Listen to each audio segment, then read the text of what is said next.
বর্ণনা। রাত তখন ঠিক ৩টে। চারদিকে নিস্তব্ধতা, এমন নীরবতা যেন পুরো গ্রামটা ঘুমিয়ে নয়, মরে আছে। হঠাৎ দূরে কোথাও টিনের চালে কিছু পড়ার শব্দ, ঠং ঠং। আর তার মাঝেই শুরু হচ্ছে আজকের সেই গল্প, যে গল্প শুনলে একা ঘুমাতে ভয় লাগবে। এই ঘটনাটা ঘটেছিল বাংলাদেশের এক প্রত্যন্ত গ্রামে। গ্রামটার নাম ছিল চাঁদপুরের ডোবাপাড়া। দিনের বেলা গ্রামটা একদম সাধারণ, ধান ক্ষেত, পুকুর, মসজিদ, স্কুল। কিন্তু রাত নামলেই সব কিছু বদলে যেত। গ্রামের একপাশে ছিল একটা পরিত্যক্ত দোতলা বাড়ি। ৩০ বছর ধরে সেখানে কেউ থাকে না। বাড়িটার জানালায় কাঁচ নেই, দরজাগুলো আধা ভাঙা, আর ভেতরে ঢুকলে এমন ঠান্ডা লাগে যেন কেউ বুকের ভেতর বরফ ঢুকিয়ে দিচ্ছে। গ্রামের লোকজন ওই বাড়ির নাম দিয়েছিল অভিশপ্ত বাড়ি। কেন অভিশপ্ত? কারণ ২০ বছর আগে এই বাড়িতে এক রাতে একসাথে ৩টে লাশ পাওয়া গিয়েছিল। একজন মা, একজন বাবা আর তাদের ৮ বছরের মেয়ে।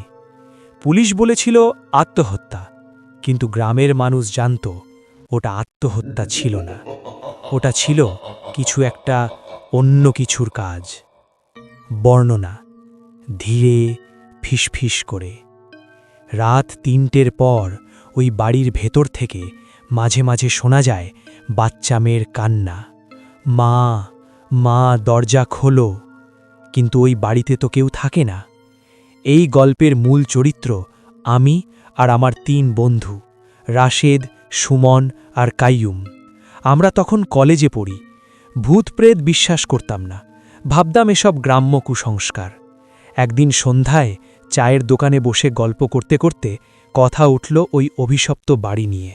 রাশেদ হেসে বলল, আরে ধুর, ভূতটুত কিচ্ছু না, চল একদিন রাতে গিয়ে দেখি। সবাই প্রথমে চুপ, কিন্তু ভেতরে ভেতরে কৌতূহল জেগে উঠল। শেষমেশ ঠিক হল, শুক্রবার রাতে ঠিক ৩টায় আমরা ৪ জন ওই বাড়ির সামনে যাব। সেদিন রাত, চারদিকে কুয়াশা, চাঁদটা অর্ধেক ঢাকা। মসজিদের আজান শেষ হয়েছে একটু আগে। আমরা ৪ জন টর্চ আর মোবাইল নিয়ে নিঃশব্দে হাঁটতে হাঁটতে সেই বাড়ির দিকে রওনা হলাম। যত কাছে যাচ্ছি ততই বুকের ভেতর অদ্ভুত একটা চাপ অনুভব হচ্ছিল। কেউ কিছু বলছিল না, শুধু আমাদের পায়ের শব্দ, খট খট খট। হঠাৎ কাইয়ুম ফিসফিস করে বলল, তোরা কি ঠান্ডা লাগছে? আমি বললাম, হ্যাঁ, কিন্তু আজ তো তেমন শীত না। ঠিক তখনই পুরনো বাড়িটার ভাঙা জানালা দিয়ে কোনো একটা ছায়া নড়ে উঠল, ১ সেকেন্ডের জন্য। তারপর আবার অন্ধকার। আমরা সবাই থমকে দাঁড়ালাম। রাশেদ শুকনো গলায় বলল, তোরা তোরা কিছু দেখলি? কেউ উত্তর দিল না, শুধু দূর থেকে ভেসে এলো একটা শিশুর কান্নার মতো শব্দ, উহ উহ। আমরা ৪ জন একে অপরের মুখের দিকে তাকিয়ে আছি। কেউ কথা বলার সাহস পাচ্ছি না, শুধু সেই শিশুর কান্নার শব্দ ধীরে ধীরে মিলিয়ে গেল। রাশেদ কাপা গলায় বলল, চল ঢুকেই দেখি, এত দূর আসছি যখন। পুরনো লোহার গেটটা ধাক্কা দিতেই কর কর কর করে খুলে গেল। মনে হলো যেন বহুদিন পরে কেউ তাকে জাগিয়ে তুলেছে। ভেতরে ঢুকতেই একটা গন্ধ, স্যাঁতস্যাঁতে পচা কাঠ আর পুরনো কাপড়ের মিশ্র গন্ধ। টর্চের আলো ফেলতেই দেয়ালে লালচে দাগ দেখা গেল, মনে হলো শুকিয়ে যাওয়া রক্ত। সুমন ফিসফিস করে বলল, এগুলো কি রক্তের দাগ? কেউ উত্তর দিল না। হঠাৎ দোতলার দিক থেকে ধপ ধপ ধপ কারোর পায়ের হাঁটার শব্দ। আমরা সবাই একসাথে ওপরে তাকালাম। আমি বললাম, কেউ আছে নাকি? কোনো জবাব নেই, কিন্তু শব্দটা আবার হলো, ধপ ধপ ধপ। মনে হচ্ছিল কেউ খালি পায়ে হাঁটছে। কাইয়ুম ভয়ে বলল, চল চল বাইরে যাই, এটা ঠিক না। ঠিক তখনই দরজাটা আচমকা ধাস শব্দ করে বন্ধ হয়ে গেল। আমাদের টর্চের আলো কেঁপে উঠল। সুমনের হাত থেকে মোবাইল পড়ে গেল মাটিতে। অন্ধকারের মধ্যে হঠাৎ একটা ঠান্ডা বাতাস আমাদের গা ছুঁয়ে গেল, কিন্তু জানালা দরজা সব বন্ধ। রাশেদ চিৎকার করে উঠল, এই বাড়িতে কেউ আছে? আর ঠিক সেই মুহূর্তে দোতলার রেলিংয়ের কাছে একটা ছোট মেয়ের ছায়া দাঁড়িয়ে থাকতে দেখা গেল। চুল মুখ ঢেকে রেখেছে, গলায় লাল দাগ যেন দড়ির ফাঁস।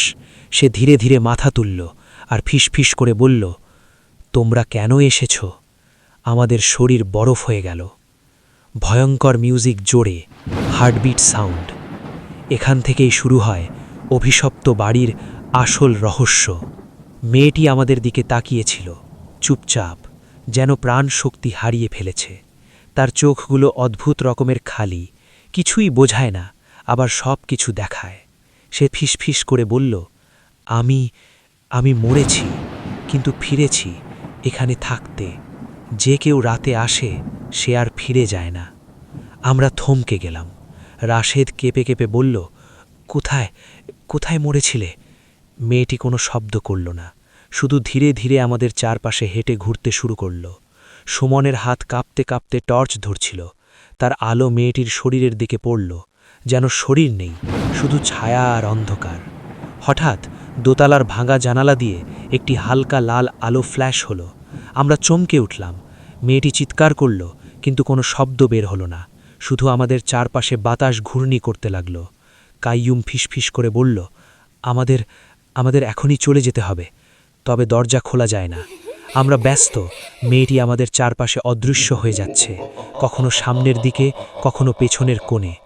আর তখনই আমাদের কান শুনতে পেল একটি পুরনো টেলিফোন বেজে উঠছে, টিং টিং। বাড়ির মধ্যে যেখানেও আমরা থাকি শুধু এই ফোনটা বেজে উঠছে। রাশেদ চিৎকার করে বলল, এটা কি হচ্ছে? আমরা কি ভূতের সাথে খেলছি? মেয়েটি আবার ফিসফিস করে বলল, যদি চলে যাও না, তুমি আর ফিরবে না। আমরা সবাই ব্যস্ত হয়ে যাই, ভয়, হতাশা আর আতঙ্কে। প্রথমবার বুঝতে পারলাম এই বাড়ি সত্যিই অভিশপ্ত, এখান থেকে কেউ সহজে বাঁচে না। মেয়েটি আমাদের দিকে তাকিয়েছিল, চুপচাপ, যেন প্রাণ শক্তি হারিয়ে ফেলেছে। তার চোখগুলো অদ্ভুত রকমের খালি, কিছুই বোঝায় না, আবার সব কিছু দেখায়। সে ফিসফিস করে বলল, আমি মরেছি, কিন্তু ফিরেছি এখানে থাকতে। যে কেউ রাতে আসে সে আর ফিরে যায় না। আমরা থমকে গেলাম।